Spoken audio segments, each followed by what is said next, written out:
예, 반갑습니다. 창세기 3장 무능함 가운데 비추시는 하나님 비전이라는 제목으로 출애굽기 3장을 함께 나눠보도록 하겠습니다. 예, 출애굽기 3장의 구조는 다음과 같습니다. 먼저 그 모세의 상태를 한번 살펴보면 모세가 하나님과 대면하기 전에 이미 모세는 이 미디안 사람으로서 어느 정도 인정을 받는 위치에 있는 것 같습니다.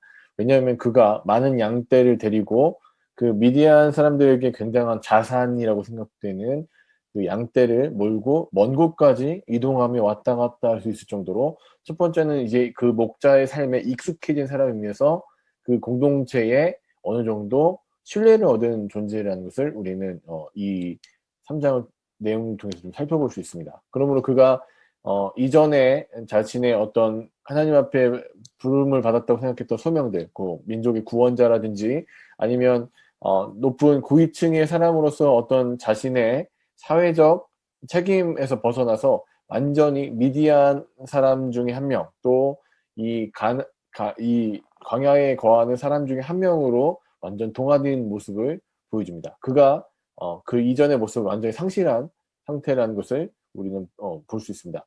그런 그에게 하나님께서 3장 1절부터 6절에 찾아오셔서 가시떨기 나무에서 만나주시고 자신을 현현하셨습니다. 자신을 나타내시죠. 그래서 모세는 그 하나님과 대면하게 되고, 그 하나님께서는 모세에게 이 땅이 거룩한 땅이니 신을 벗으라는 명령을 하십니다. 그래서 신을 벗음으로 인해서 그 땅과 모세를 구별하시죠.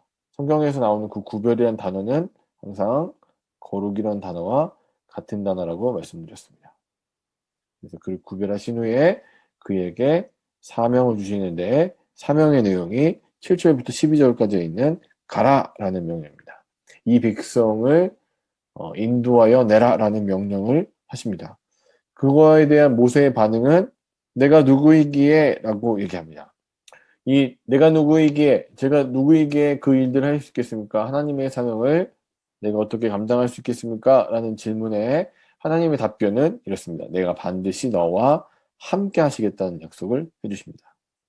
그 이후에 그 하나님께서 약속을 계속해서 확증하시는 모습이 13절에서부터 22절까지 나타나는데, 13절부터 22절까지 전체 내용은 스스로 있는 자, 나는 이다, 나는 또는 있다 라는 표현으로 하나님께서 계속해서 이 백성과 함께 하시고 동행하시는 권위의 하나님이심을 계속해서 자신을 증명하시는 모습, 그리고 언약을 하나 해주시는데 그 하나님과의 동행, 임재하신 하나님과의 동행으로 말미암아 이스라엘이 이전에 누릴 수 없었던 전혀 다른 지위를 얻게 될 건데, 그 지위가 뭐냐면 전쟁에서 승리자가 되어, 전쟁의 승리자가 되었다는 걸 어떻게 보게 되냐면 노략물을 노략물을 예, 가지게 될 것이라는 언약을 해주십니다. 지금은 종의 모습이지만 전쟁의 승리자가 돼요. 근데 전쟁의 승리자가 되는 조건은 뭐냐면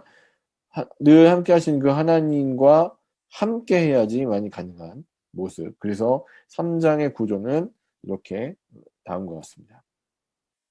우리가 2장에서 살펴봤지만 역시 이 무능한 존재들에게, 자, 무능자가 전능자를 만났더니 유능자가 되는 이야기가 성경의 전체적인 구조라 말씀드렸습니다. 나는 아무것도 할 수 없지만 내게 능력 주신 자 안에서 내가 모든 것을 할 수 있습니다 라는 고백이 이렇게 떨어지는 것이죠.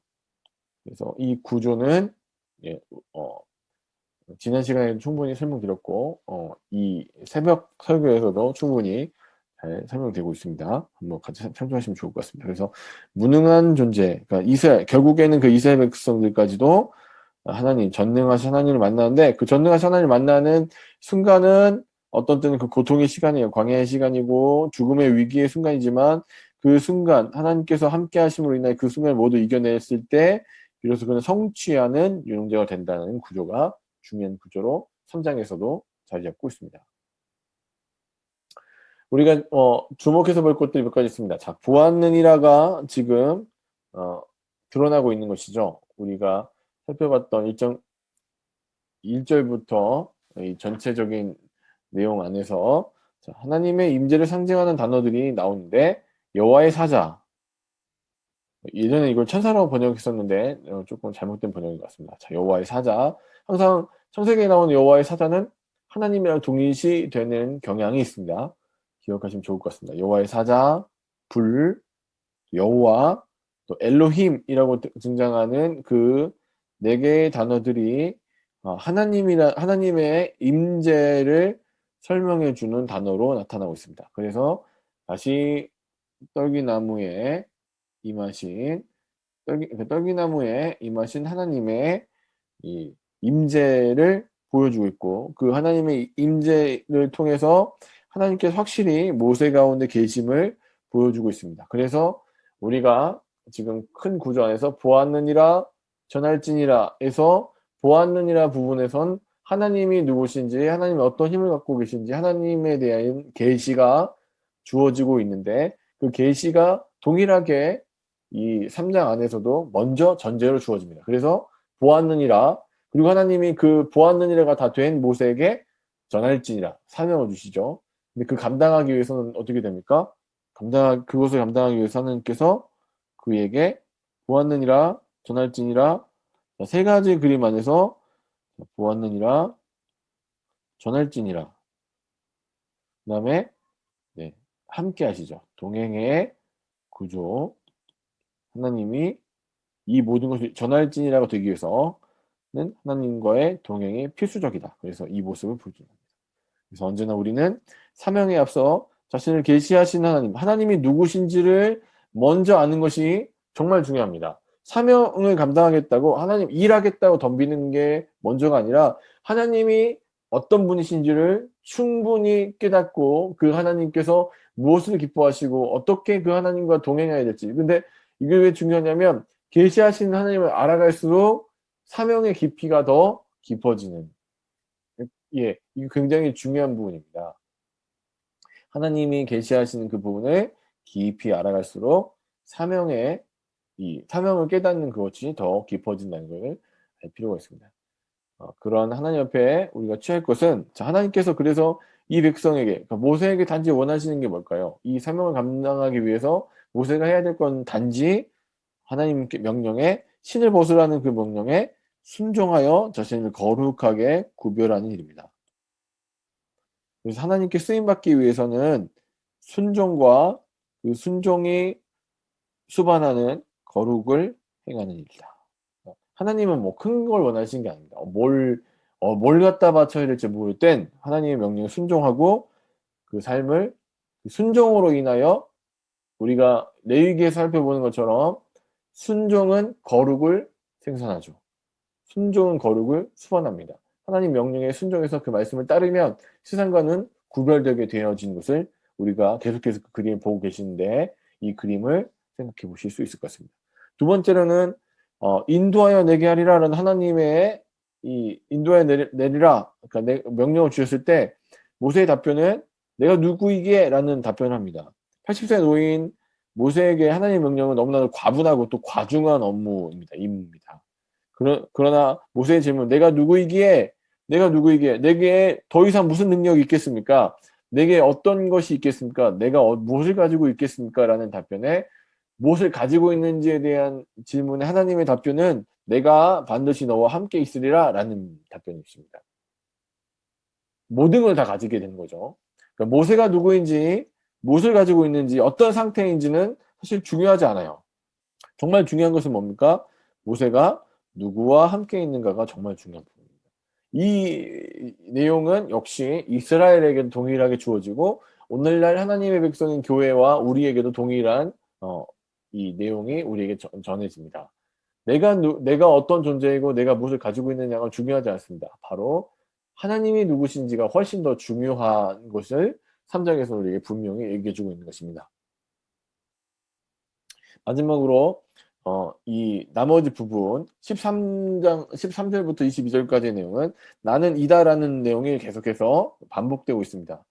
나는 이다, 나는 있다 라는 이 표현이 이 구조가 반복적으로 등장하는데 이것은 첫 번째로는 하나님의 권위, 그 하나님이 누구신지 그들의 조상을 지키셨고 그들의 조상들을 실제적으로 하나님의 손으로 지켜내셨기 때문에 또 누구도 지켜낼 수 있다는 거예요.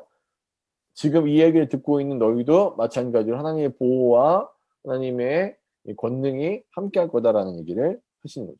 하나님께서 이스라엘 백성들 가운데 계심을 나타내고 있습니다. 그래서 지금 하나님은 이스라엘 백성들에게 어떤 느낌이냐면 부재 중이신데 사실은 하나님 어떻게 하고 계셨어요? 부재 중에도 임재하고 계셨습니다. 그래서 뭐라고 하십니까? 확실히 보았노라 라고 얘기하시죠. 내가 그 가운데 있어서 내가 너희와 함께 있으면서 16절에 확실히 보았노라 라고 얘기하십니다. 이스라엘은 이러한 하나님의 권위로 인해서 다가올 바로, 자, 바로는 어떤 존재예요? 애굽의 신이죠. 신 같은 존재. 또 바로와 함께 애굽의 신들, 또 애굽과 모든 전투에서 하나님의 승리로 인하여 어떤 존재가 됩니까? 전쟁의 승리를 상징하는 노획물을 얻게 될 것이다라는 약속으로 이 모든 3장이 맞춰지고 있습니다. 설교자에게는 다음과 같은 제안을 드릴 수 있을 것 같습니다. 출애굽기 전체 구조에 등장하는 보았느니라 전할지니라 구조가 3장에서 잘 드러나고 있는 것을 보고 있습니다. 보았느니라의 부분에선 하나님의 권능, 하나님이 누구신지, 떨기나무에 타지 않는 불로 임하신 하나님, 그 하나님이 계시고 그 하나님께서 원하시는 것은 신을 벗는 순종의 행위. 그 순종의 행위는 당연히 뭘 만들어내면 거룩을 만들어내기 때문에 이런 존재가 되었을 때 하나님은 그에게 이 백성을 구원하도록 전할지니라라는 사명을 허락하십니다. 근데 그 사명은 내가 누구이기에? 라는 답변에서 충분히 드러나는 것처럼 자신의 힘으로 감당하는 것이 아니라 하나님이 동행해 주셨을 때 노획물을 얻는 승리를 얻게 될 것이라는 것은 전체적인 구조입니다. 이러한 사명을 주시기는 하나님은 권능을 보여주시고 동행으로 약속해 주시고 동행자는 자신의 상태나 능력이 아니라 하나님이 누구신지를 알고 그의 놀라운 힘만을 보기만 하면 됩니다. 주님께서 원하시는 한 가지는 신을 벗는 순종, 그로 인해 따라오는 거룩입니다. 그리고 이러한 하나님께서는 이스라엘과 함께함으로 인하여 이스라엘은 이전의 노예의 삶에서 벗어나 전쟁의 승리자로서 노획물을 얻는 위치로 변화되게 될 것입니다. 오늘 이런 삶이, 그러니까 내가 누구인지가 중요한 것이 아니라 하나님이 누구신지가 중요한 삶으로 포커스를 맞추는 인생이 되는 것이 진정으로 필요한 하나님께 기뻐하시는 인생이라는 것을 우리가 3장을 통해서 충분히 설교하실 수 있을 것 같습니다. 이후에 4장에서 또 뵙도록 하겠습니다. 감사합니다.